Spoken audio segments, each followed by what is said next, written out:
हाय, मी सुप्रिया दिनेश व्लॉगमध्ये तुमचं स्वागत आहे. आणि आज मी बाजारात गेले होते, म्हणजे तुळशी बागेत. आणि तुळशी बागेतून येताना मी ही कुरडूची भाजी घेऊन आली आहे.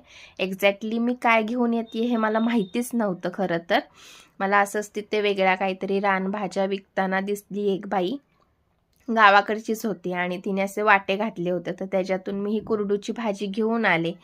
घरी आणून मग तिला स्वच्छ धुतलं आणि मग तिला हातानेच तोडून घेऊन त्यात मग कांदा, लसूण आणि मिरची टाकून घ्यायची.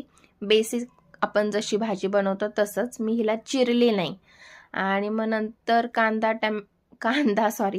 लसूण मिरची परतल्यानंतर त्याच्यात ही कुरडूची भाजी टाकून घेतली आणि चमच्याने मिक्स मिक्स मिक्स मिक्स केली. तुम्हाला तर माहिती आहे, पालेभाजी आपण आणतो तेव्हा केवढी असते आणि ती शिजल्यानंतर केवढीशी होते.